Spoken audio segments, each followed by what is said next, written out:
reporting on the games you love by people who love to game.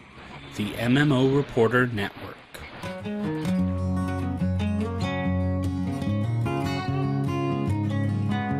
You, my friend, are listening to the Happy Hearthstone. This show is brought to you by Doghouse Systems, who make some of the most powerful gaming PCs on the planet. And I can say from personal experience that they have awesome customer service. Use the code MMOReporter at doghousesystems.com and get a free 120 gigabyte SSD. And by Audible, the best audiobook service in existence. Seriously, if you like stories at all, you've got to check Audible out. Go to audibletrial.com/MMOReporter and get a free 1-month trial and a free audiobook. Those ads help cover our server costs for the show, but if you'd like to directly support this show and the nice people who make it, you can go to gamediplomat.com/donate and show us some love. Thank you very much. Hello and welcome to episode 75 of the Happy Hearthstone Podcast, the longest running Hearthstone podcast in the history of space and time and cards.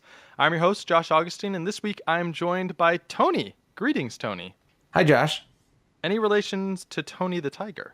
Actually, I have no relation to Tony the Tiger, but I am a lawyer, and when I represented clients, they would say that all the time, and it was just really funny. It was always one of those like... That was like your nickname? Yeah, it was very strange. I had one guy who was... I was a public defender, so I represented people who couldn't afford lawyers, and he called me that, and it just stuck. It stuck at the jail. That was my name when I went to jail. Everyone was like, "Oh, Tony the Tiger, what's up?" And I was like, "Oh, how do you know that? How do you know my name?" And I was like, "Who are you?" Yeah, it was very strange to be greeted by complete strangers and them have them call you Tony the Tiger. I mean, at least Tiger, like, that's a strong name. It's not like, hey, it's Tony the Salamander or something.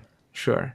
But it might be that, like some of the older judges would call me, "All right, Tiger, I've heard enough." So. All right, Tiger. I guess it's a little condescending when they say it that way. Yes. Oh, I'm sorry to bring up bad memories. No, that's fine. I don't want you to think of me as an old judge, Tony. No. So, who are you? Why are you here? It's just customary because you just sent in an email and you just want to be on the show. Why don't you tell people a little bit about yourself? So I already said this, but I'm a lawyer. I live in New England. And I have 2 awesome boys. One is 6 and one is 1. And their favorite thing to do is to get the other in trouble as quickly as possible. Nice. I have played Hearthstone for less than a year. I think I found it like a month after it went over to iOS. Oh, cool. And it was...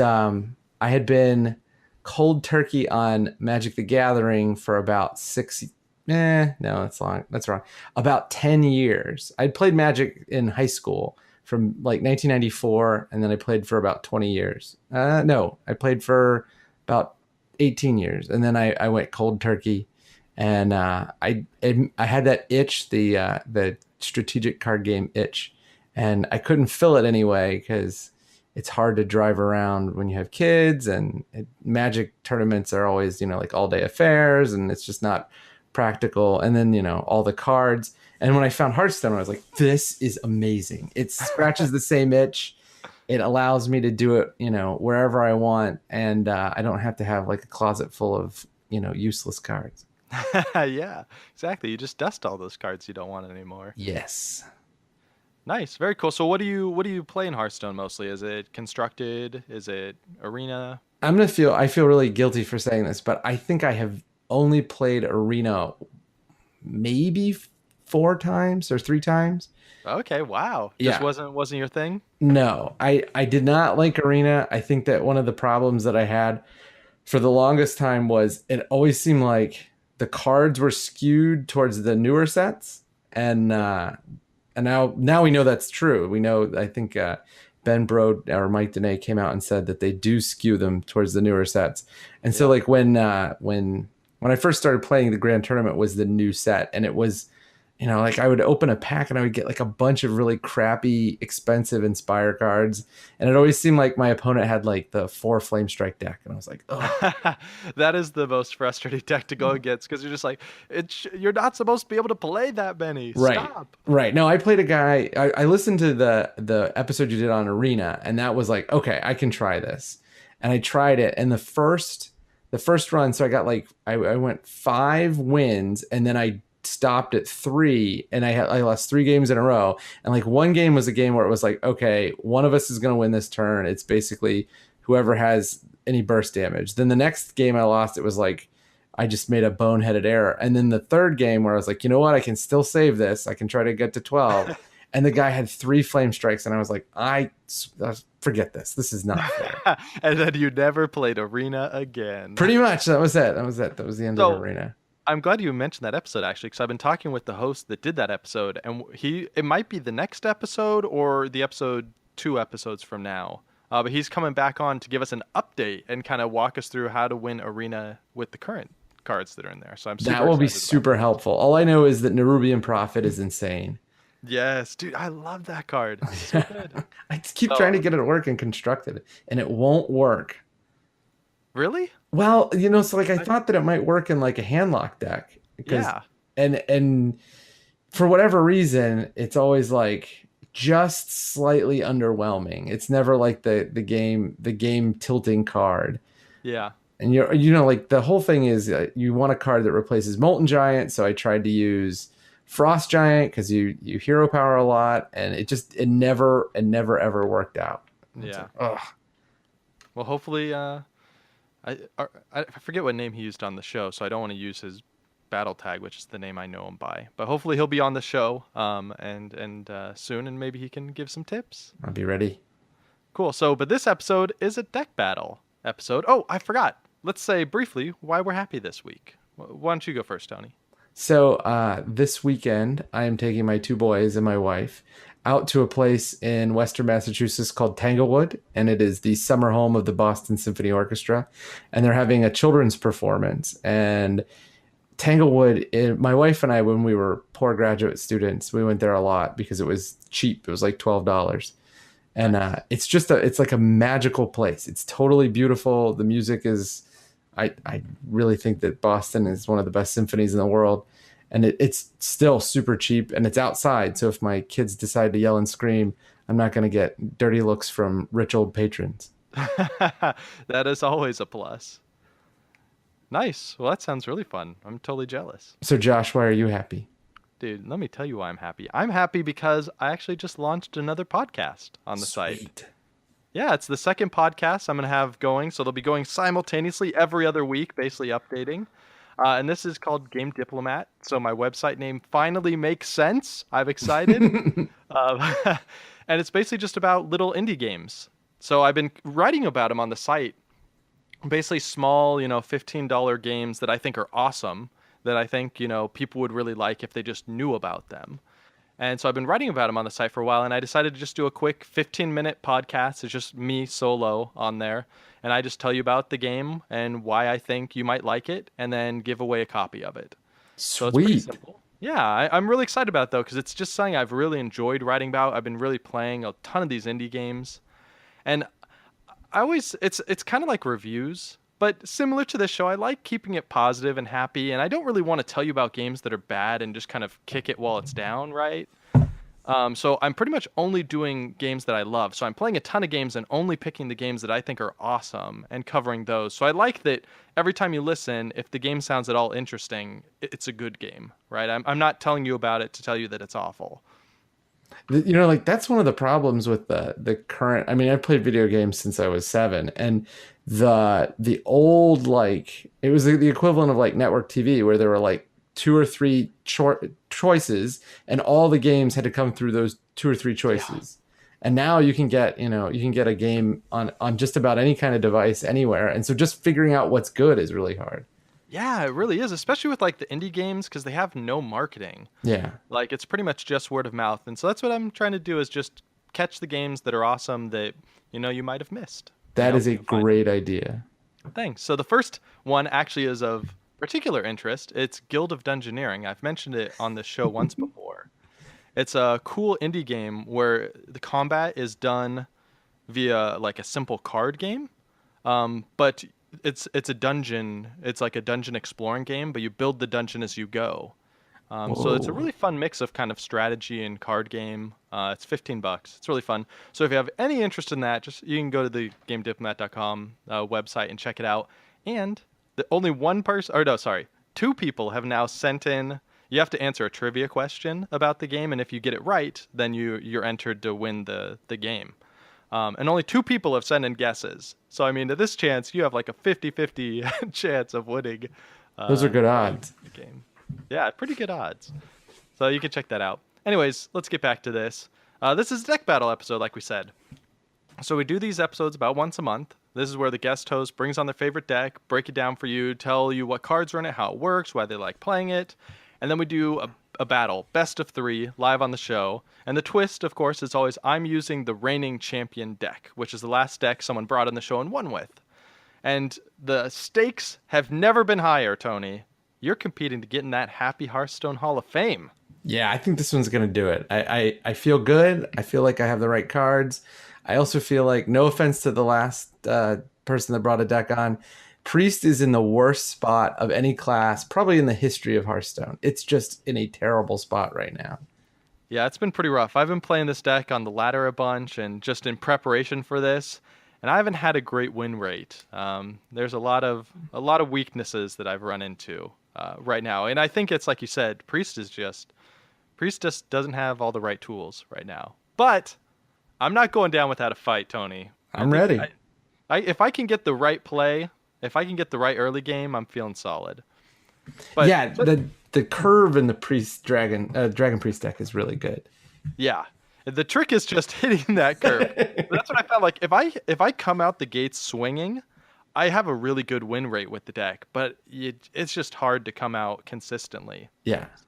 I'm hoping for a little lady luck tonight.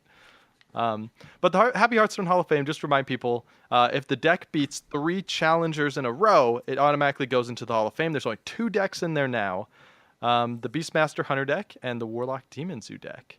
So as a reminder, I'll be playing the Dragon Priest deck, as submitted by Craig in June 2016, so last month, on episode 73. So if you want more info on that, you can go back to that episode and watch us play a game and hear Craig explain why it's awesome. And if you're interested in the Dragon Priest deck that Tony's going to be talking about, there's a full guide on the website, GameDiplomat.com. Has all the cards, substitute suggestions, and advice for how to play the deck. So let's talk about the deck. So this is a Hunter deck. It's a Yogg-Saron deck. How does it work? So the deck originally started when I had contacted you and I was like, oh, I have this really awesome N'Zoth Priest deck.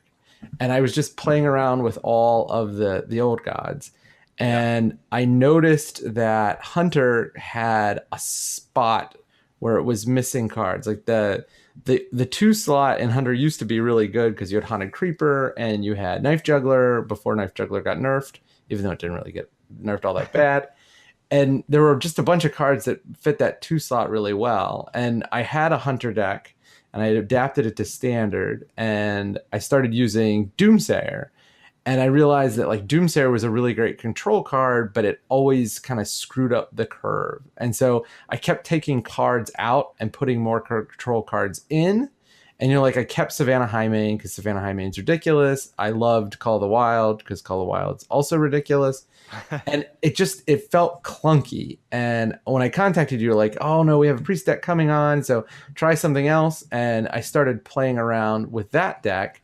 And I noticed that Savitz, who's a pro and he's a caster, he had built a Yogg-Saron deck and he had done something really crazy. He had taken all the creatures out except for 4. He had 1 copy of Harrison Jones, 1 copy of Emperor Thaurissan, 1 copy of Yogg-Saron, and 1 copy of King's Elec. And the whole idea was that King's Elec would act like a tutor, I shouldn't use that word. So like in Magic, they used to have these cards called tutors, and they would basically let you go through your deck, pick out a card, and either put it in your hand or make it easily accessible. Mm-hmm. And there are no cards like that in Hearthstone except King's Elec, but only if you take out virtually every creature in your deck. Yeah, so to Otherwise, remind people how King's Relic work, it's a 2-cost 3/2. It's hunter only, and when it has a battle cry, reveal. It's the joust effect. Reveal a creature from each deck, and then if yours costs more, you get to put it in your hand. yes. And so what Svit's deck would do is it would use the King's Relic as a way to search through the deck and grab a creature. And because he had the Harrison Jones was his cheapest creature, most of the time he would win the joust and put the creature or the minion in his hand. But I found that I was not good enough a player to play Savit's deck because there are a lot of one-ofs, and by having the King's Relic have 3 possible targets, there were some times when I would lose a joust, and it was just brutal because, now I have a Bloodfen Raptor and I have no creatures. Yeah, Or no and no other minions. way to get creatures. Right. So what I ended up doing was to make the deck more consistent. I took out Emperor Thaurissan and I took out Harrison Jones, and now I guarantee get the Yogg-Saron. And well, not guarantee. I think I've played the deck probably, 3. I don't know how many times. A lot in the past 2 months, and I've lost the joust twice because it tied with Cthulhu. But Wow, other than that. Yeah, because it's interesting because when you just have Yogg-Saron and the Relic, it's essentially like having 2 copies of Yogg-Saron to draw. Yes. Yeah. Which is because that's always the downside to legendaries is you just won't see it as often. But this time you have just as good of a chance as any other card.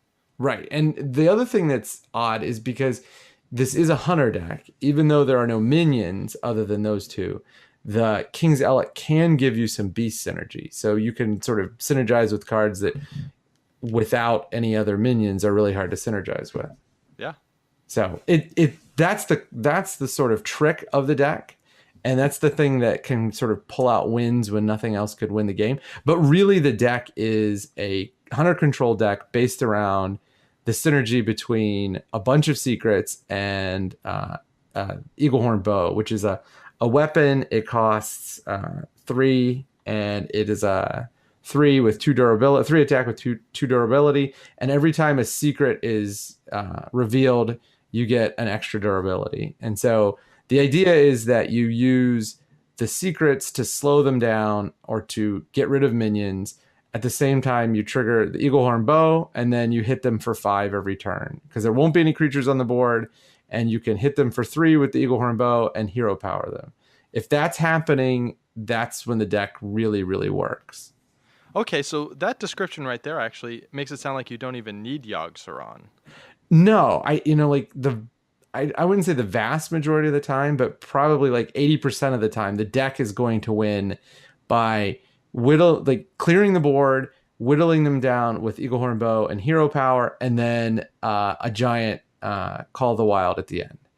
So that's the normal progression. If I'm winning off Call a of the Yogg, Wild, just to remind people, sorry. oh yeah, no, that's right. Call of the Wild. Yeah, do you want to explain it real fast? Yeah, Call of the Wild is an 8 mana spell, and it gives you all 3 of the minions from Animal Companion. So you get Huffer, you get Leok, and you get what's the bear guy's name?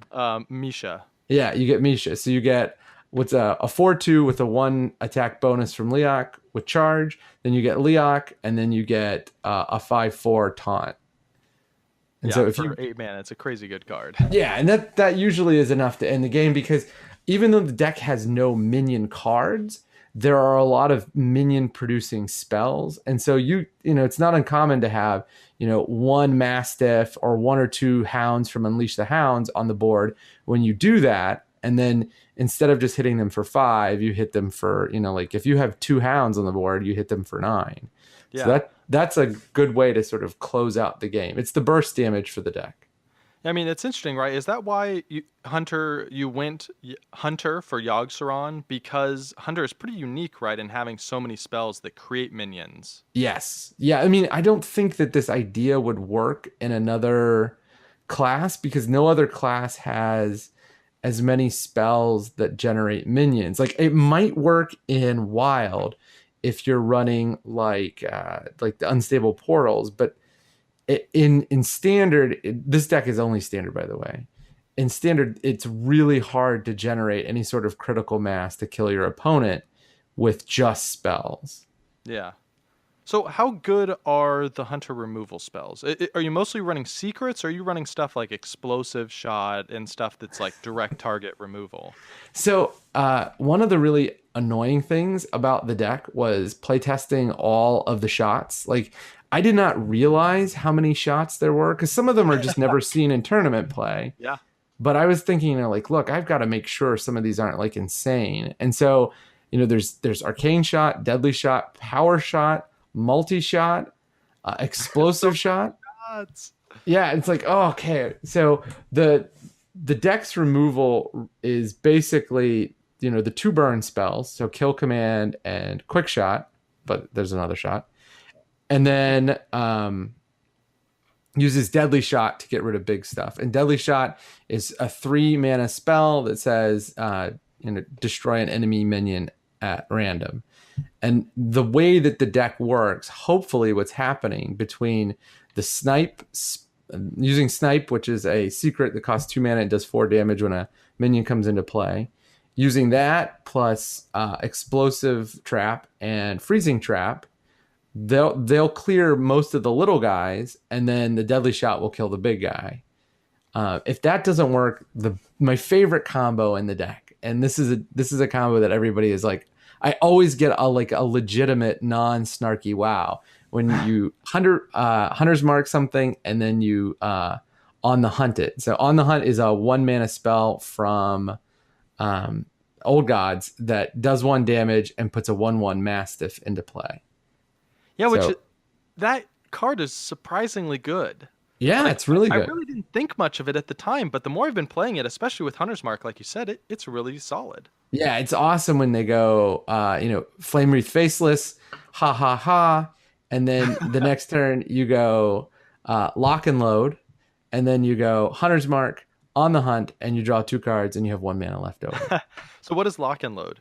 So Lock and Load was a card that was released in TGT, and it says it's a 2 mana spell, and it says whenever you cast a spell, put a random hunter card into your hand. And so the problem with a control deck in Hunter is that it does not have the 2 staple, like the 3 staples of a control deck across any card game. Is it has to be able to destroy permanents, it has to be able to gain life, and it has to be able to draw cards. And Hunter can't do the last 2 very well.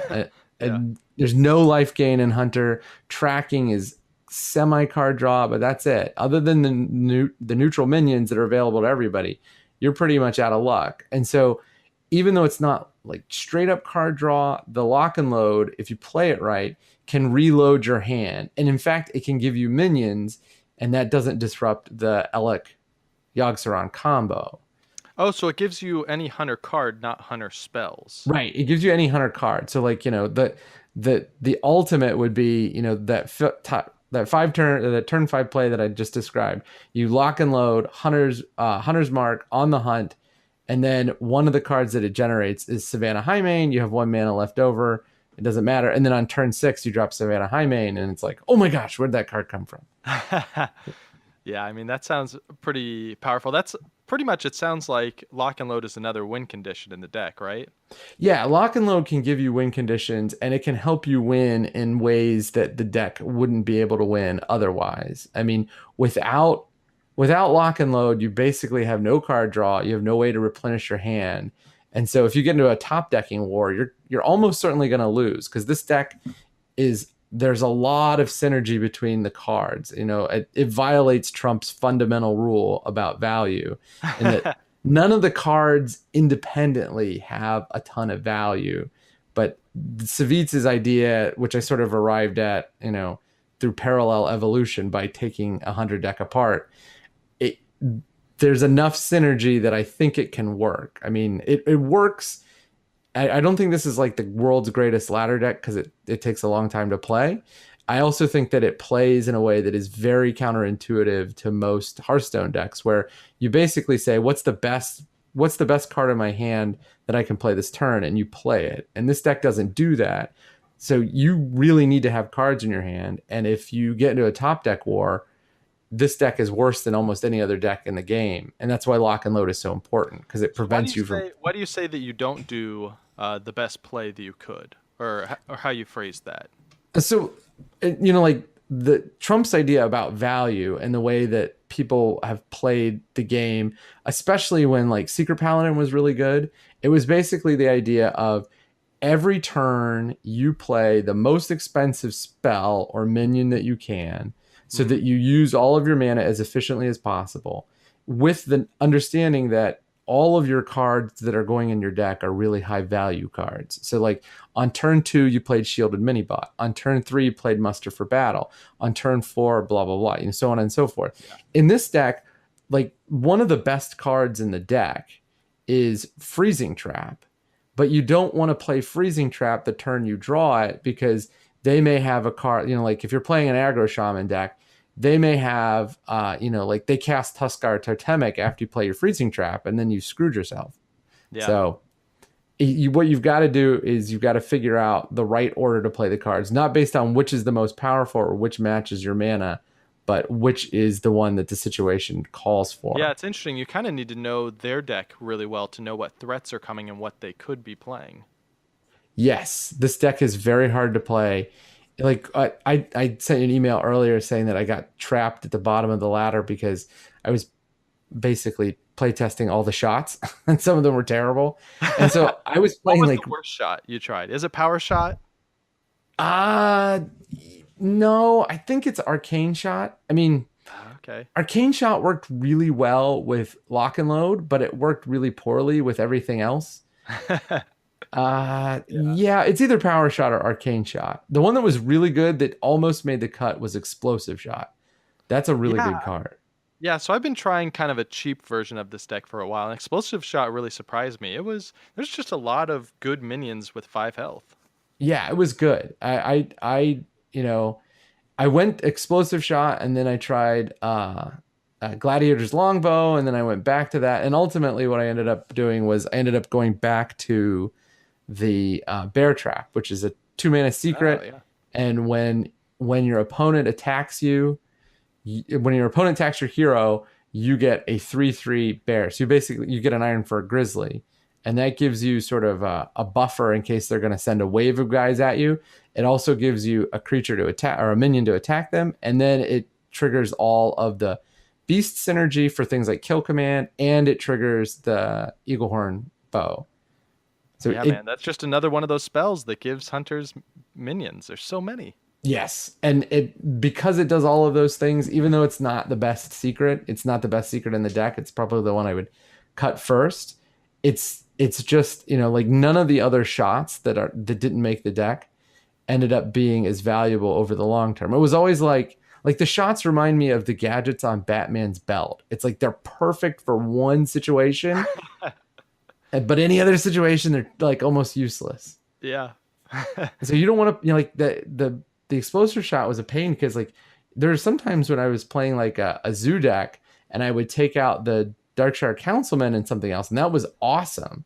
But then there were times when I was like, they have like a possessed villager, and like one of the tokens from the Forbidden Ritual, and it's like, I don't want to pay so much mana to kill 2 creatures. This is terrible. Yeah, it feels like such a waste, because they're going to drop something big next turn that you should have used it on too. Yes, it just didn't end up working out all that well. Okay, so one thing we haven't talked about yet is Yogg-Saron himself. Yes. And you mentioned before the show that you've gotten more friend requests playing this deck than any other deck you've played. And I have to believe it's about Yogg-Saron, right? Can you explain like how that works and some fun moments? Okay, so Yogg-Saron is one of the 4 old gods, and he's the god that has the asparagus tentacles. And when you play him, the battle cry says, play a random spell for each spell you've played this game.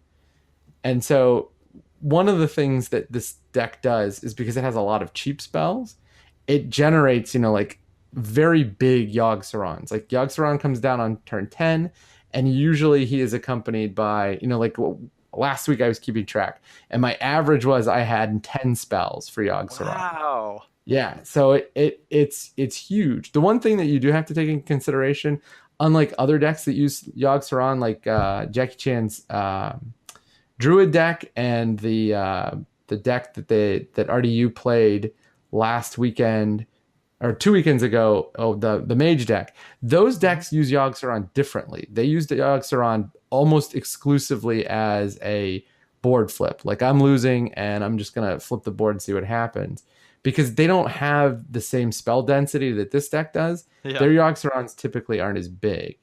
And I think that Yogg-Saron works best as a board flip. When you're losing, it pulls you out. But the more, this is obviously because it's random, it's not something I can prove, but it seems like the more spells you cast, the better the Yogg-Saron gets.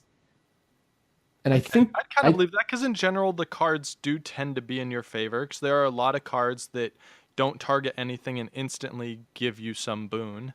Right. And the other thing is, a lot of spells in Hearthstone specify an enemy target. And so all of those are always good for you. Yeah. Like, it's never going to be bad. It might not be the greatest thing in the world, but it's never going to be bad. And the weird thing is, the more Yogg-Sarons you play, the more you realize that there are basically three things that are going to happen. Like, something is going to get dealt damage, a minion is going to be destroyed, or somebody's going to draw cards. One of those three things happens in almost every Yogg-Saron.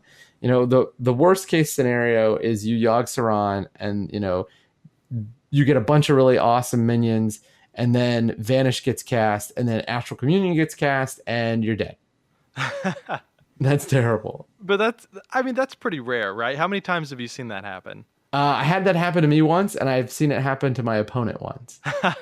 That's funny. I've never actually had that happen. I've had both those events happen, but never in that order. Oh, it's awful. It's like, you can't do anything. You're just watching Yogg-Saron do his thing, and you're like, this got to be good. This got to be good. You play him, and then it's like, oh, that's good. Oh, that's really good. That's getting better. Oh, that's so terrible. Yeah. The most interesting thing to me about the deck, or when you play Yogg-Saron, so it's really fun for anyone that hasn't seen it, it's like watching a movie. Right. You throw them down and like the little fog comes around the edges. But it's funny because as minions drop on the board, if they have like charge, for example, yes, they'll keep the highlight that they can attack if they're going to survive. But if not, that highlight isn't there. Yeah. And so you see like, oh, I got Huffer. That's great. Wait, why doesn't he have the attack? Yeah. And you're like, oh no, he's doomed. He just doesn't know it yet. There's a lot of cool hints like that where you can kind of see what's coming.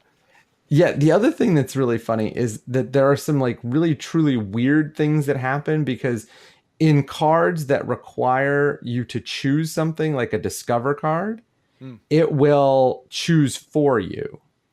And so there will be, this situation where you cast something like tracking and discover cards. You'll cast Yogg-Saron, the card will pop up, and then something will pop into your hand that you have no idea where it came from. And you're like, oh, that's it. The best thing that I ever had happen was, I forget how it happened. I forget what spell it was, but I started the game, or I started the turn, and I was definitely going to lose the next turn. And then I ended up with a Tyrion on my side and Yogg-Saron, and he was like, I'm done. He was at 12 and I was at 2 or something, and he was like, oh, I can't win now. Oh, it's so good. That's what I love about it. Like, I know some people get angry at RNG in games, but Yogg-Saron is like a perfect example of really fun RNG. Because like you said, it's going to end up in your favor most of the time, but it puts on this little movie that you get to watch. And even as like the opponent, I'm always like, ooh, this will be fun. Let's see what happens. Yeah. Because there's always the chance he's going to, it's going to backfire too.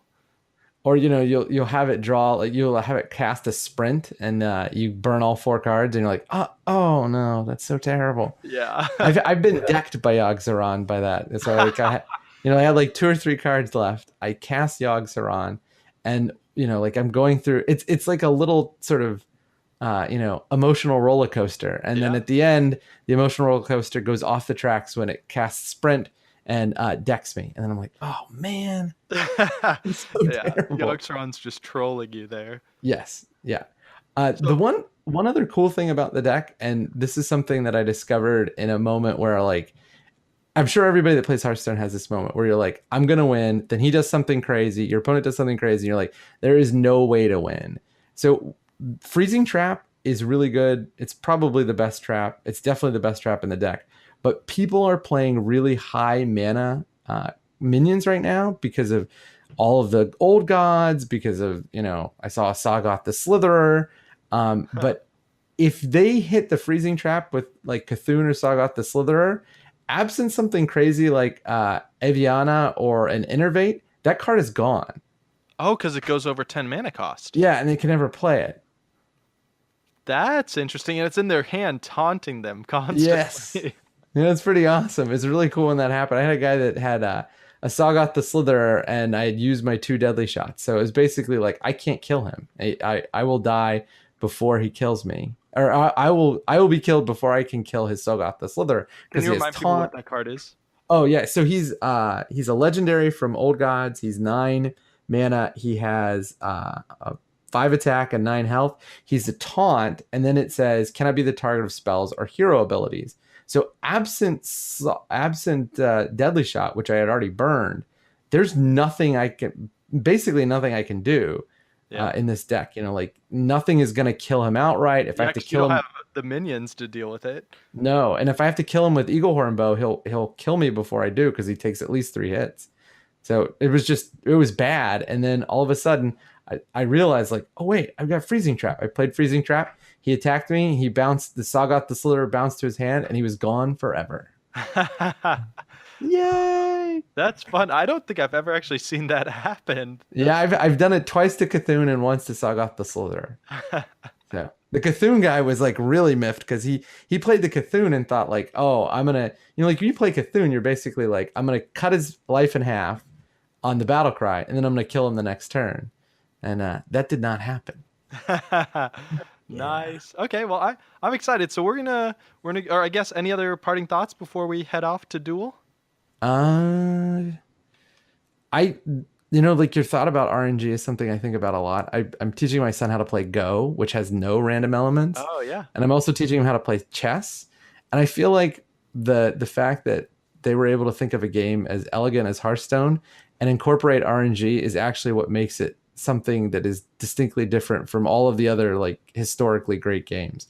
And the fact that this deck has Yogg-Saron, Animal Companion, Deadly Shot. I mean, this is like as much RNG as you can squeeze into a deck. And it's really fun to play. It's not the best deck. It's definitely not the best deck. Like if you want the best deck, just go play the aggro shaman that runs the things from below. That's probably the best deck right now. But if you want a fun deck and a deck that is different in how it plays than almost any other deck in Hearthstone, this is a fun deck to play. Yeah, I mean, and these are the sorts of decks that I'd love to feature on the show because everyone knows about the best decks. But some people haven't tried, these kind of more oddball decks.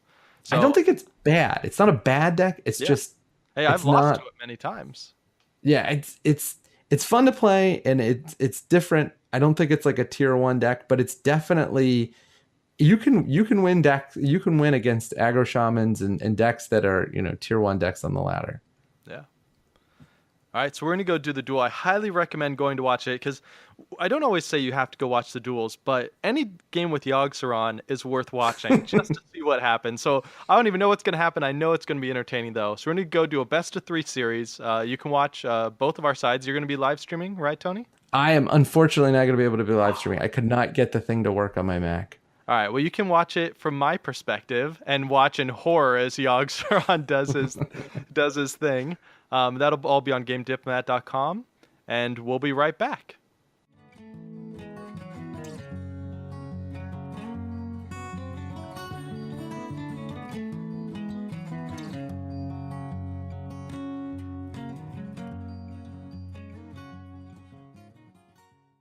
All right, we are back after a pretty crazy set of 2 games. Tony, what happened, buddy? Greg's deck went 2-0. It won.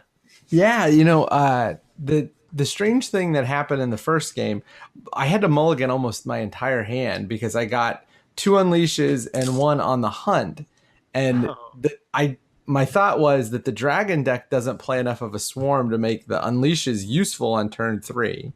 And the on the hunt is not capable of killing any of your creatures without the Hunter's Mark. So I mulliganed those, hoping to get an Eaglehorn bow, and I didn't. In that game, I drew two secrets, one of which I got off the lock and load, which was the misdirection that kept me alive. Yeah. And then the other thing that I got off the lock and load was a Desert Camel, which is terrible. It's like the worst card to get off lock and load for me. Yeah, because there's nothing in your deck for it to put in. Yeah, he's all lonely. But your deck has 2 Dragon Twilight Whelps, so I was like, whatever. I thought I was gonna pull it off in the end because the Yogg, that was the best Yogg I think I've ever gotten. It was really good. Yeah, I couldn't believe it. It was like 8 basically enemy targeted removal or damage spells in a row. Yeah, it was really good. The Avenging Wrath, I was like, whoa, okay, I'm back in it. It's the Yogg emotional roller coaster. I know, man. It was so tense. Every time something came up and it's like, deal 5 damage, I'm like, oh god, please don't hit my big guy. Please don't hit my big guy. The one thing that would have been really funny is if the Starfall would have chosen the 2 damage to everything. Because it would have done 2 damage to your Chromagus. It would have wiped the board of the 2 Twilight Whelps, and then the I think the Avenging Wrath was after that. So it could have killed. Yeah. It could have killed your entire board, but it chose to do the 5 damage to the 2/3 instead. So I was like, or the 2/2. That's kind of like you said. It's the roller coaster, ups and downs with Yoggs. You live and die by his will. Yeah. So I feel like a jilted boyfriend. You know, like I feel like Yogg-Saron is like the really hot girl that you dated in high school that kind of I'll just like did crazy things to like spurn you, and then at the next moment was like, "You're my favorite." That's exactly what Yogg-Saron is. But you're still hooked on Yogg-Saron. Yeah, I know. It's what are you gonna do? So I felt like I had a really good starting game 1 on the Dragon Priest deck. I had the same sort of start that Craig had against me when we were doing deck battles, where it's just everything you wanted on curve, just going straight to face. Yep. And it felt like, I don't know, did you not have removal spells to deal with it, or were you just not drawing them? I drew in the first game. I only drew 1 secret. It was not Freezing Trap, and I could not get anything else going. I also don't think I drew an Eaglehorn bow, and at least until the very end. So I had no way of dealing with creatures on a consistent basis, and I was basically dependent on draws. I did get 3 lock and loads, but they were not great. Like the best card I got off lock and load was the Misdirection. Yeah, which is not a great card overall. No. Without a good mix between secrets and removal, like I need to get 1 for 1, and without that, it's really hard to win. In that first game, I didn't get any secrets, and the removal I got was too little, too late. Yeah. The Yogg-Saron did throw down a ton of removal. Yes. Yeah, you were at like 5 health or something at that point. But if it would have, like I said, if it would have chosen the right one on the Starfall, I would have won. Because you got down really low, and I had enough on the board to push. Yeah, that was the thing that surprised me. Even in the second game, I kind of felt like I was more in control the whole time. Yes. But even at one point, you played Call of the Wild, and then I forget what else you did. But suddenly I was down to like 13 health when I felt like I was at full basically the whole game. And suddenly I was like, oh, wow, I need to win like next turn or else I lose. Yeah, so that was really interesting because that game I drew 1 deadly shot, and then on the second to the last turn I drew a quick shot, but I had no other removal. So you just played stuff, and I had to fight a minion battle with a deck that has only 2 minions. But yeah, I drew like 10 cards off my Northshire Cleric in that. That was brutal. She got so big and fat, and I couldn't do anything about her. Yeah. But I thought, so I had the Call of the Wild, and if I would have drawn, if you didn't entomb and kill, you killed Huffer and you entombed Misha. Yeah. If you didn't have the entomb and I would have drawn any piece of removal, I would have won because I would have had enough to push to face and then hero power and either quick shot or kill command. Or if I would have drawn the Eaglehorn bow, but I didn't draw it. So I got bad hands. I did make a mistake in the first game. I should have killed the Shifting Shade instead of the Warm Rest Agent. But other than that, I don't think there was anything that I did that was like terribly bad. No, yeah, definitely. Like just from my side, it felt like I guessed that you weren't drawing well because it's one of those things where like I know he has like 3 answers to this card in his deck, and I'm just waiting for it to happen, and then it doesn't. Yeah, And that I'm just like, was. "Phew, I got lucky." I did get the on the hunt Hunter's Mark combo off with lock and load, but that's when I got the desert camo. Oh, I was like, so sad. Desert camo's terrible. so sad. Yeah, he's So, terrible. so I was really worried about leaving the little Mastiff up from on the hunt. How big Yeah, of a deal is it for your deck to have beasts? Because I was really worried that like with stuff like kill command and stuff that I just had to remove beasts. Is that yeah, true? that is definitely true. And I was really surprised when you did that because I will tell you that on the ladder, no one kills that guy, and he always does more damage than you think. Like, I remember watching Trump videos when I first started playing Hearthstone, and he was always talking about, think about not the damage that this creature does one turn, but how much damage it'll do over time. And those Mastiffs, everyone just ignores them until you cast Call of the Wild, and then he's done 2 or 3 chip damage here, and then now he's dealing 2 damage there, and you got 5 damage, maybe 6 damage off of him, and you removed him right away. And I was like, dang it, because he's good with Leok, he's good with Animal Companion, Call of the Wild, and Kill Command. So you got rid of him, and I was like, oh, that stinks. Okay, good. I'm glad to hear that because that was the one play that I did where I was like, I don't know if that was the right play, but That it was felt the right. like the safer play. That was definitely the right play because I had Call of the Wild in my hand. Oh, nice. Yeah. Phew. So. All right, But so how do you feel this deck represented the strengths? Because it seems like this is probably on the lower end. You had some bad luck, right? I think that I would say this. I did not play the game the first turn or the first game optimally, but I don't think that even if I did, the difference between killing the Worm Rust Agent and the Shifting Shade wouldn't have mattered. I could not get enough critical mass of secrets or Eaglehorn Bow or removal at any one time. Like, if I can't remove 2 creatures in one turn, which I don't think I was ever able to do Yeah. in the first game, I can't win because you're going to be able to cast, like, once you get past turn 4, you're going to be able to cast more creatures than I would be able to remove if I'm only removing them one at a time. And then the second game, I literally drew, like, if you exclude the last 2 turns, I literally drew like no removal. So there was nothing I could do. There was one time where I could have killed the Northshire Cleric with the Eaglehorn Bow instead of gone to face, but I was trying to trick you into springing a trap, which you did, but it ended up not mattering. So, Oh, okay. yeah, See, I wondered why you did that. I thought it was because I realized I was down to, I think, 10 cards at that point. yes. And I was like, ooh, I don't think I want to draw any more cards because I had 2 Azure Drakes in hand as well and a Power Word Shield. And I was like, eek, I'm going to start milling my stuff soon. Well, what I had hoped would happen was, because I think that was at that point I had the bear trap. So I was trying to get you to spring the bear trap, take 1 point of damage, then it would have given a counter to the Eaglehorn Bow. I would have had 2 taunt guys in play, and I was hoping that would stave off an attack until I could draw some removal. And I ended up with 2 taunt guys in play at the end of the second game, but I don't think the deck played very well. I didn't think my mistakes were mistakes that cost the deck any games. I think that the draws were really funky. I think that if we would play, instead of best 2 out of 3, if we played like best 5 out of 7 or something, it would have been more consistent. But the thing I said right before we went to break was this deck is based on RNG, and so crazy things are going to happen. Yeah.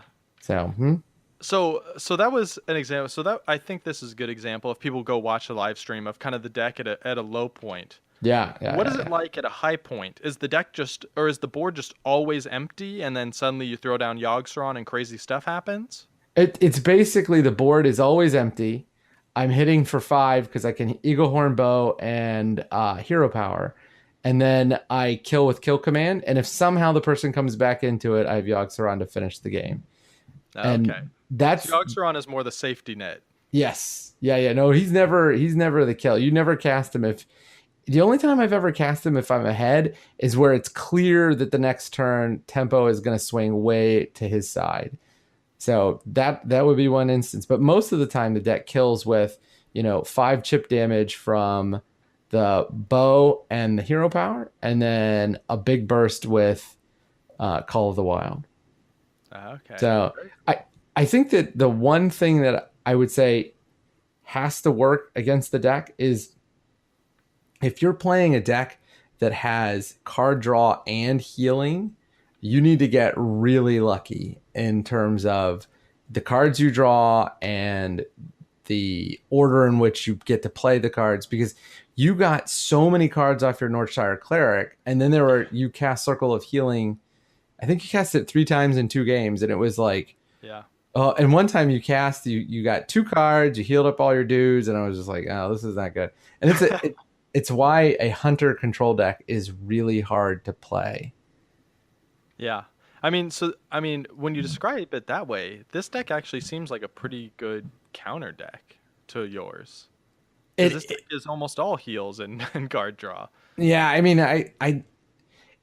it's weird because, like I couldn't remove any of your creatures outright, because like if you think about it, so Quick Shot could remove your Cleric and your Twilight Drake, as could all the other removal. But once you get beyond those 2 creatures, every card in your deck requires at least 1 removal or good luck in terms of Deadly Shot and the combos, the 2 combos, the Kill Command with a Beast or the Hunter's Mark and On the Hunt. And so it just, your creatures all have 4 power, which makes it really hard because it's 3 from Kill Command without the combo, 3 from Quick Shot without any help, and 3 from Eaglehorn Bow, which takes care of most cards. I mean, like, I play this deck on the ladder and I play Zoo, and it does much better than what it did against your deck. Yeah, I mean, it's interesting because that was the interesting tweak to this deck that Craig did, where it's a lot of kind of more early minions and then a lot of taunt with big fat bodies. Yeah. That are just hard to get through. Yep. Those Twilight Guardians are awesome. Yeah, they're crazy. really good. All right, so just to remind people, actually, so Craig's Dragon Priest deck has beat 2 challengers now. So that means on the next deck battle, he'll be fighting to get into the Hall of Fame. Sweet.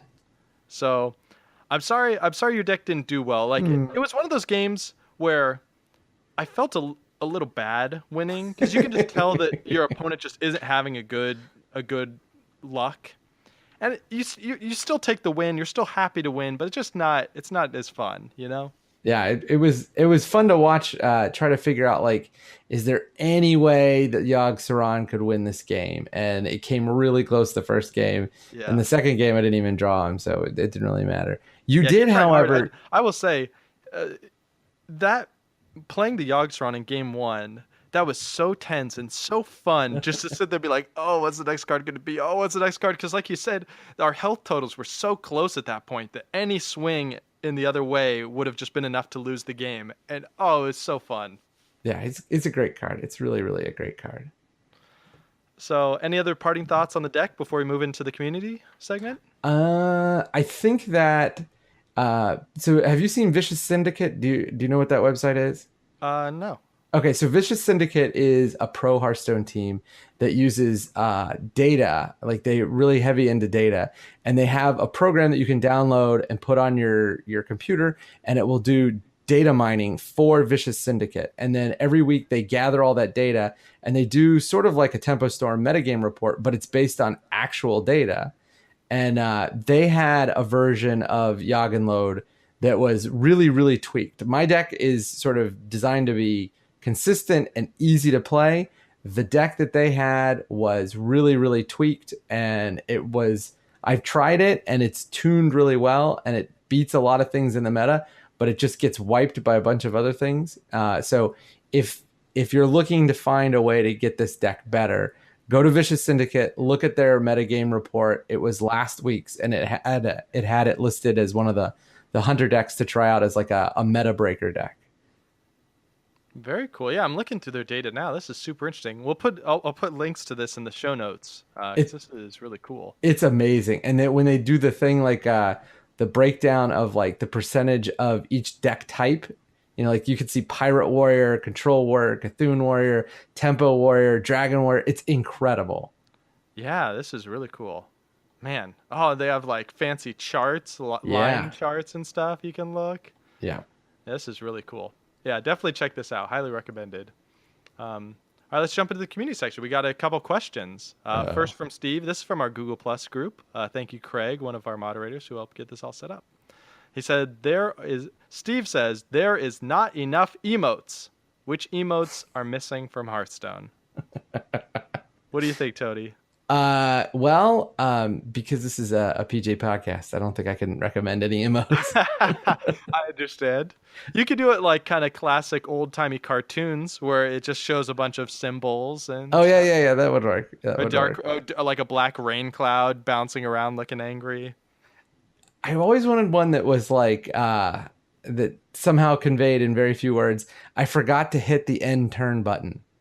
Yeah, because you say sorry, but it doesn't, and I mean, you can't even really say sorry anymore. Yeah, and sometimes when you'd say sorry, people thought it was like ironic sorry, and then they would like rage emote you, and you're like, no, I really meant sorry. I really did. I'm not a jerk, I swear.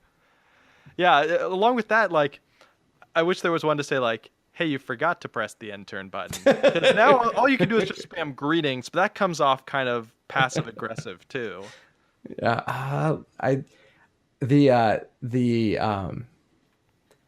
wow, the new emote does not have enough of the when you want to express when somebody gets like fabulously lucky. Yeah. It's sort of like underwhelming when like if I would have killed you in that first game on Yogg-Saron, that would have been total baloney because you've definitely outplayed me. And so if I would have won on that, you would need that like wow emote to be like, yeah, great job, buddy. Yeah. Yeah. So so how about this? Maybe we just need the emotes to have a clearly sarcastic version and a clearly genuine version. Because I would also want a version that is like, legitimately, that was awesome. That was a cool combo. Way to go. But like, and then if it had one of those, it's like, I swear I'm being serious. Then another one is just like, yeah, good job, buddy. Then it would be so much easier to understand these emotes. And I'd be so much happier. At least, because sometimes when people do it and you aren't sure if they're being a jerk, like I still kind of get upset anyways. Yeah.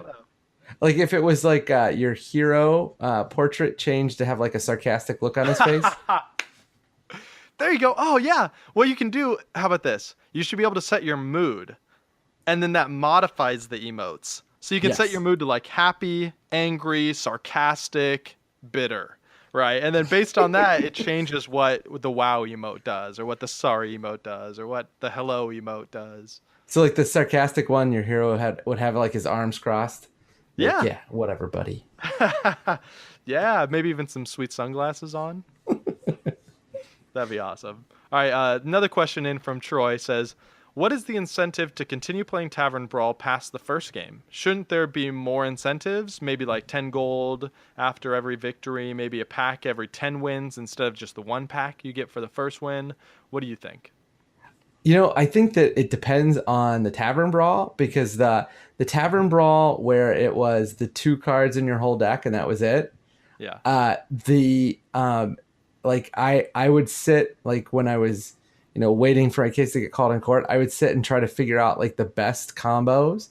And like the one that I came up right away was the Iron Sensei and what's the Anoyatron. Yeah. And I think a bunch of people found that one. But the other one that I found that was really awesome was the Forgotten Torch and the Ice Block.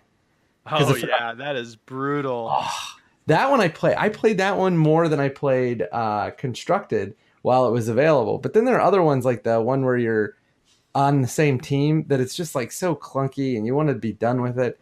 So I think it's really a function of how good the Tavern Brawl is. But if they gave you a little bit of incentive, like 10 gold's probably not enough because you could just play Constructed. But if they gave you an incentive where you could get like a special gold card if you played 20 games or something, or if they implemented like, a leaderboard. I don't even think they'd have to give you any prizes. If they had like a leaderboard I would definitely play more. Oh yeah, especially if it was like among your friends too. Oh yeah. Like a lot of leaderboards I've seen in game are like regional, so it's like in your city or something like that. Yeah. That would be so cool to see like, oh, I'm the #1 person in San Diego at this Tavern Brawl. That would be really fun. Yeah. Yeah, I totally agree though. I don't want to give too much because there are some that are just a grind that you're just happy to get one win and get out. Get your pack, get done. Yeah.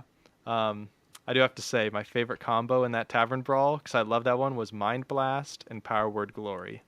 The only deck that I lost to, actually, was the Lost Torch Ice Block. Yeah, that deck was crazy. The other one that was really good was Upgrade and Bash. Yeah. Raynad mentioned that on his Twitter, and I was like, "Brr," and I went and played it. I was like, I cannot lose. That's crazy. I actually wouldn't have guessed that, but I guess Upgrade just keeps upgrading itself and gets out of control. Yeah, because like what would happen is like you get like your third upgrade, and then you have a three whatever, and your bashes are taking stuff out and giving you armor, so you could use your upgrade to kill creatures, and it was really good. Wow. Yeah, that's pretty cool. Wow. I love that Tavern Brawl. Yeah. All right, so let's talk about iTunes reviews, because I got a nice note from Raccoon Dad, which is an amazing name, by the way.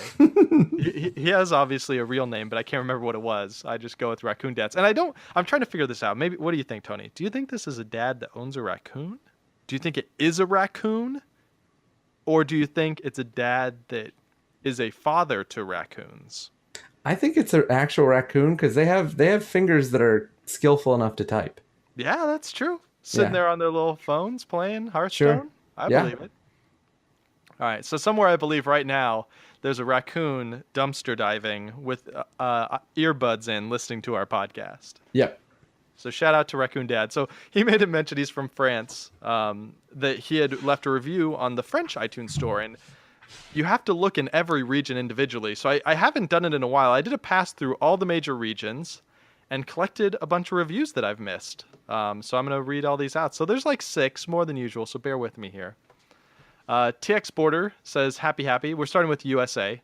He says, Josh and his assortment of guest hosts can always be counted on to uplift your spirits and your Hearthstone knowledge level. The atmosphere is casual and enjoyable, and one I always look forward to returning to. The card set reviews are great. The deck battles are great. The potluck episodes are great. It's all great. Keep up the awesome work. So thank you, TX Border. Chomps Lover 32, lover of Chomps, says, super dope. Love the positivity of the show and the laid-back Hearthstone chat. Makes me feel like I'm just talking about the game with friends. Highly recommend. Chomps Lover, we are friends. We're best friends. I'll call you later. From Canada, Gwen Andrade says, love the deck battle and have found most of the card review information helpful. Keep up the good work, Josh. From the UK, AV hops in and says, great show, happy host. Great mix of topics recently. Guests need to improve their singing. This was clearly written before Craig a couple episodes ago, because I got like 10 messages on Twitter, email, comments on the blog about how much everyone loved Craig's rap. It was amazing. So Avi says, how about a top tier deck type review now and then, like Reno Lock and how it has changed and will change in the future? So that's an interesting idea, like taking a deck that's really strong in the meta and just kind of breaking down why it works, how it works, and how it might work in the future. I mean, that's kind of what the deck battles are, but we're definitely more off meta in the deck battles. I don't know. What do you think about that idea, Tony? Well, you guys did that. You and Scott did an explanation of handlock when I first started playing. Like, I've only played probably 10 months. And when I first started listening, you and Scott explained how handlock worked. And not only did it prompt me to spend a lot of money to get all the cards for handlock, but hey, this is a safe area. Everyone listening, we know. Yeah, so I did that, and I got the deck, and it really taught me a lot about how the balance for hero powers works. Like, coming from Magic, there's nothing like a hero power, and so I did not realize how it aided in building decks. And so you guys breaking down the handlock was awesome. It was really, really helpful. Okay, cool. So how about this? Because actually, if we don't do the arena episode next, we'll do it the one after. So either the next non-deck battle episode or the one after that, we'll do one of these. So if you have a deck you want us to break down that you think is interesting, lots of things to talk about, explains, core concepts like that, send a message. Leave a message on the blog or on Twitter. Let me know what deck you want us to do, and I'll find someone that knows the deck really well, and we can take it apart. Yeah, that's really cool. I totally forgot that we had done that. Wow. It was super helpful. Awesome. Yeah, you could have somebody explain Aggro Shaman, which is cast cards that are cheaper than they should be, punch face. Done. And then make bitter comments about it afterwards. Yes. That's step 3, right? Yeah. Yeah. Dude, I hear that. All right, last 2 reviews. Australia, Thrakish says, my favorite Hearthstone podcast. The host has a great attitude and brings in new guest hosts each week. Then finally, from France, the raccoon that kicked it all off, Raccoon Dad, says, unique attitude, great podcast with a very unique approach, perfect for new players. Josh reminds me the stats and the text of the cards and doesn't just assume you know all of them by heart. And actually, this comment is why I made sure in this episode to make sure that every time we mentioned cards, we were talking about the stats. Because I get that from a lot of people that they really appreciate us doing that. Raccoon adds, but also interesting for more experienced ones. Très bien. Thank you, Raccoon Dad. No donations this month, but we do have a Dust Bowl, thanks to Jake, who sent us in 7 packs, as he does every month, and he's awesome. We got some decent cards, no legendaries this time, but we did get an epic or 2. What card are you going to save out of this bunch, Tony? Oh, well, if you don't have this card, you've got to save Doomhammer, because that card is just insane. So It's I only have so 1 good. copy. I think, do you run 2 copies in a deck? In my aggro shaman deck, like, so what I did was when they made the 18 slots, I made the 9 best decks for each class based on Vicious Syndicate, Tempo Storm, and Hearthhead's meta report. And then I have 9 slots where I experiment with 1 deck in each class. Oh, cool. And so in the like the completely teched out, like perfect list of the aggro shaman that I have, it has 2 Doomhammers, and that card is insane. It's significantly more powerful than cards that they nerfed. I think it probably should have been nerfed. I would imagine that in the next round of nerfs, it gets nerfed. It's just busted. Yeah, there's just so many combos. We talked about this on the show a bit too. When they talked about the nerfs, they talked about nerfing cards that kind of prevent them from designing other cards. Like they used the Starving Buzzard as an example as one of their first nerfs because it prevented them from doing cards that gave you a lot of beasts. But Doomhammer is kind of that way, right? You can't have cards that are buffing weapons. You just can't have neutral cards that do that, right? Right. And if you look at like all the cards that have come out, basically every card except for the cards that were in the original set, are there any shaman cards that buff weapons? I don't think there are. And I think it's because Doomhammer's too good. The Rockbiter. Right. Other than Rockbiter, anything after the original set, I don't think there is. I mean, it's a space that's completely gone in terms of designing new shaman cards. Yeah, which is interesting because shaman is kind of a weapon class, but there's not much to do there now. The other thing is like like a lot of people thought they were going to nerf Tyrion because Tyrion is so clearly better than any of the other legendaries in any of the legendaries or Aatrops in Paladin, but there is literally no reason to play another weapon in Shaman. Like I've seen people that play the cheaper one, the Storm, whatever. I don't even know its name. Turns your hero power to deal 2 damage. No, it's the one that's like it has Overload. It's like a 2/3 with Overload. Yeah, but they only play that because they don't have Doomhammer. But if you have Doomhammer, if you own that card, it means that there are no other Shaman weapons that are worth playing. That's a bold statement. It's really good. It's really, really good. Okay. All right, so I have 1 copy. I'll toss my second one in there. I haven't built the aggro shaman deck because it feels dirty. It is dirty. Maybe I should just try it. Should try it. All right, the card I'm going to save is Doomguard because that's just one of my favorite cards. I've used that in basically every Warlock deck I've ever made. It's just a fun finisher. He's the 5/7 with charge. Tosses 2 cards out of your hand when he comes into play. But there's usually ways around it, or you're playing it on the turn you're going to win and you don't care anyways. Or you have no cards in your hand. Yeah, which is and you can draw because it's Warlock. Yeah. Yeah, he's awesome. He's really, really good. All right, so cards I would dust out of this. I mean, there was a golden Alarmobot. Yeah, the effect was kind of cool. Like, it gets the sirens, but Alarmobot is such garbage. And since it's golden, I can turn it into any other rare in the game for free by dusting. I'll just happily do that. Yes. If I can't dust the Alarmobot because you've already gotten to it, although I did see a really awesome ramp druid deck that played Alarmobot and only big fatties, and it was fun, but it was always like a lot of work to get going. Yeah. And so like I played a guy on the ladder and then I friended him, and it was just like it was one of those cards, like if it got going, it was like spectacular, but it never did. Yeah.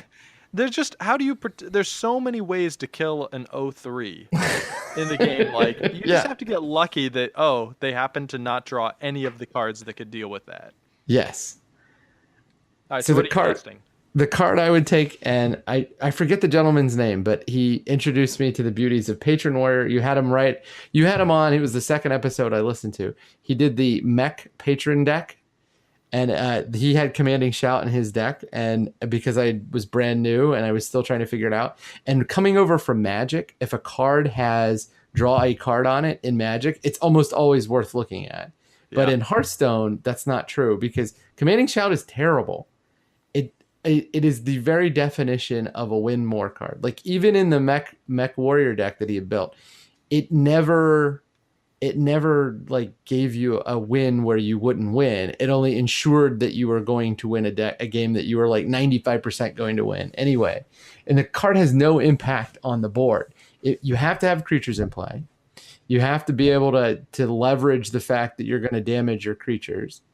And then you have to have some way in which all of those things happen at the same time. And even though there are a lot of self-damaging effects in Warrior, most of them are better spent on cards that are independently good. Like if you have Ravaging Ghoul and you play Commanding Shout to save one of your creatures, it would be better to just play Ravaging Ghoul and Acolyte of Pain because you can attack and you still get the card draw effect. It's just a terrible card. All right, so if it said your minions were immune this turn so that they didn't always end at 1 health. That would be different. Okay. Would you like that card enough to play it?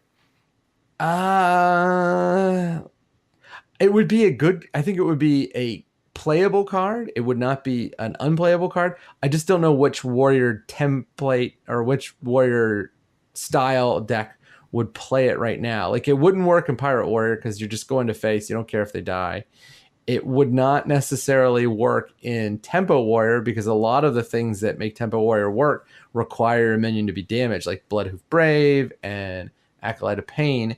So I think it would be a better card, but I don't think it would see more play because the way that Warrior decks are set up right now make that effect very hard to use because you want to damage your own minions to trigger all of their enrage effects and other effects, but at the same time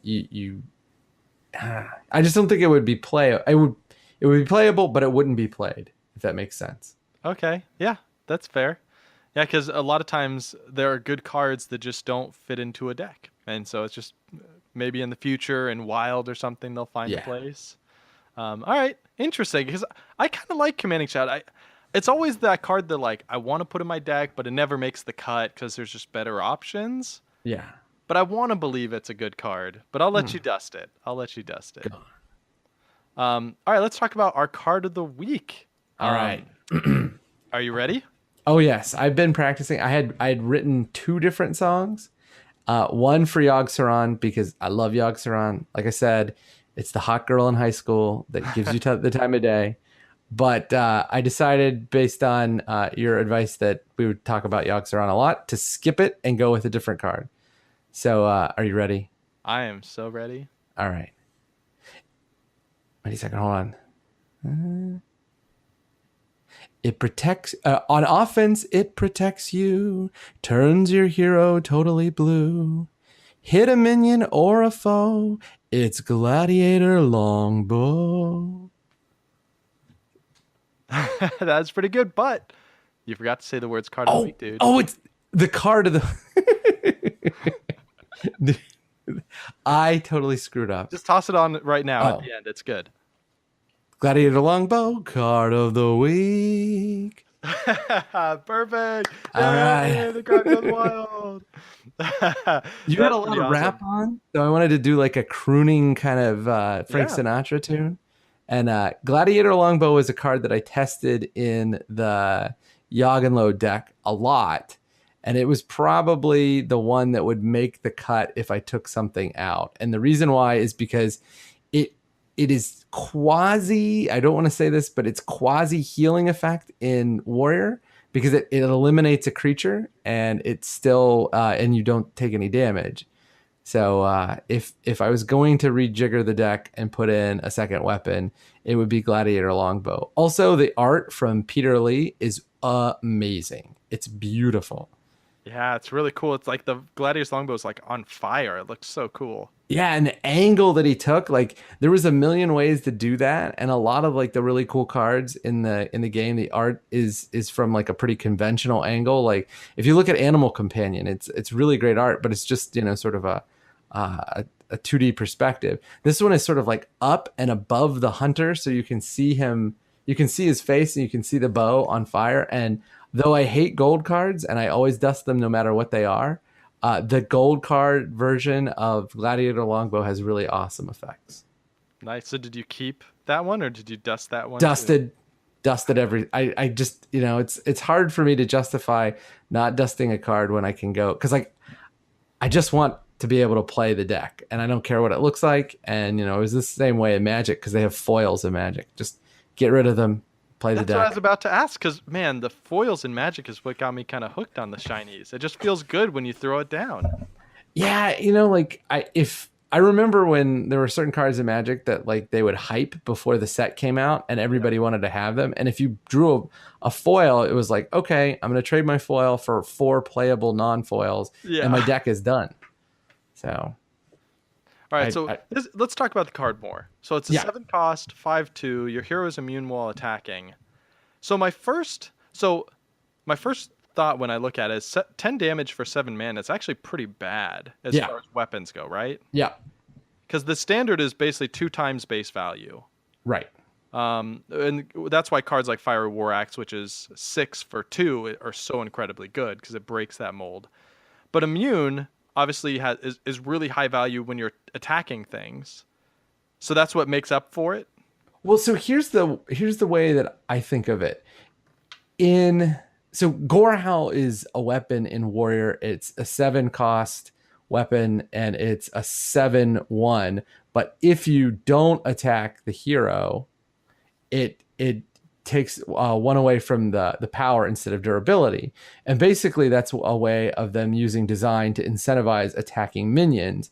And Gladiator Longbow does the same thing. Like you can punch face, but punching face for 10 over 2 turns for the cost of 7 mana is terrible.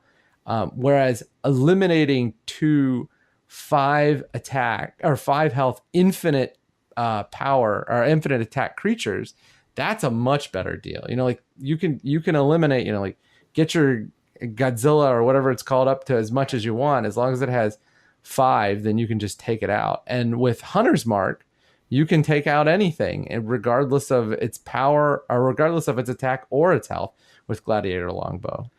Yeah, it's interesting, because one of the things you mentioned earlier in the show is that hunters have no healing. But this is almost like a quasi form of healing, right? If you have to, if you have to remove a threat on the board, this is the same as removing it and then healing for whatever their attack was. Right, and that's why it was good in the deck. The reason why I didn't ultimately keep it in is because at 7 mana, it was always like if I drew that and then in my opening hand it was terrible.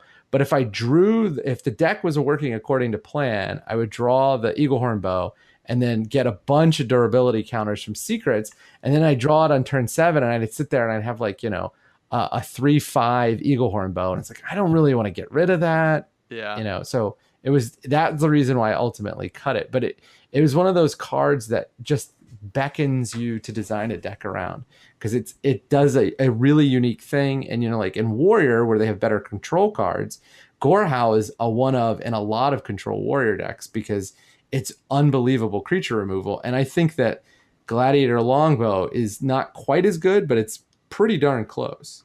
Yeah, and the cool thing about it too is it's very unexpected. Yes, people will play around it never expecting you to have this card, because it's pretty rare that I've seen it.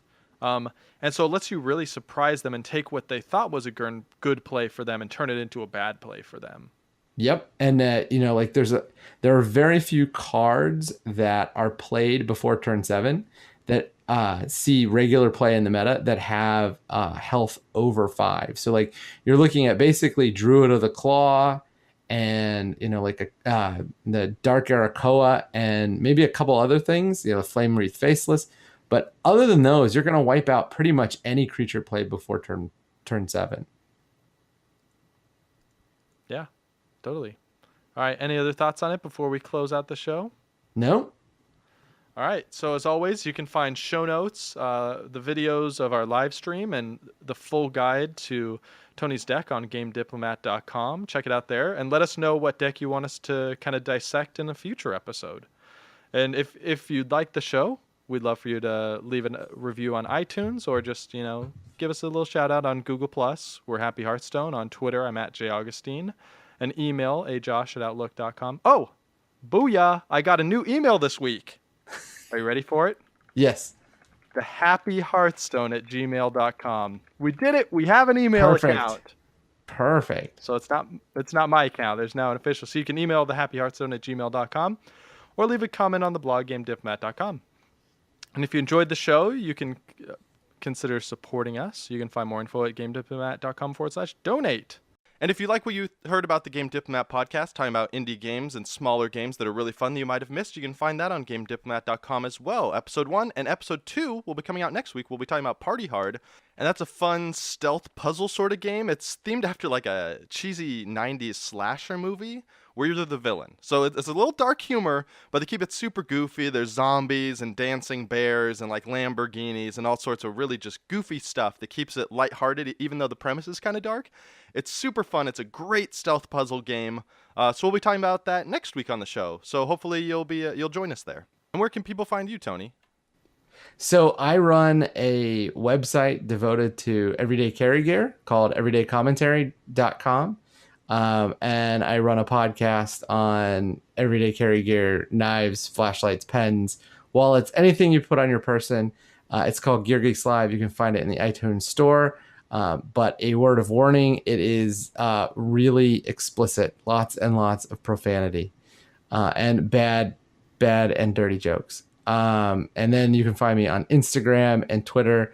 The Twitter handle is Everyday Comment, and the Instagram handle is Everyday Commentary. If you have any questions about Hearthstone, I'd be happy to answer them. I don't think I know very much because I'm relatively new. I've never played any other Blizzard game, so I think I'm probably not the person to go to for lore either. But the last thing I wanted to say, Josh, is I don't think that you understand how good the podcast is. Like, not only are the production values really good, but I listen to a lot of Hearthstone podcasts, and a lot of them devolve into like gossipy bores about like the pro scene and like what pros did and how they're like cheating on their team, and it's just awful. It's like, I want to talk about Hearthstone. I want to talk about the cards. Like, I could care less, like who's leaving this team and what the suspicions are as to why. And like coming to Happy Hearthstone, I know that I'm going to get a talk about the cards. I know that I'm going to get somebody to explain the cards to me. If I forgot what they are, I don't know what they are. And I also know that there's going to be no boring gossip. So, well, thanks, Tony. I really appreciate that. Yeah, I really try and keep us focused, because originally the show was about learning too and just getting better at the game. So we really try and focus on the game and the cards. And we ramble a little up front, especially with, reasons why we're happy, which Raccoon Dad mentioned that was actually one part of the show he didn't like. Raccoons don't like to be happy. Yeah, they're always surly. If you've ever tried to chase that raccoon out of your garbage can, they're never happy. Pretty much just hissed and clawed at me in my entire history with them. But there are adorable videos of them online. So good. My favorite one, they come in through the pet door at night. And they get freaked out, so they start backing out, but their claws are hooked on the welcome mat. And they eventually just steal the welcome mat because they can't get off. Great. Anyway, man. Thanks for the kind words, Tony. Thanks for coming on the show. It's been really fun having you on. This was super awesome. Thanks, Josh. Yeah. And thanks again for everyone listening, for visiting the Happy Hearthstone and having a little fun with us. We'll see you next time.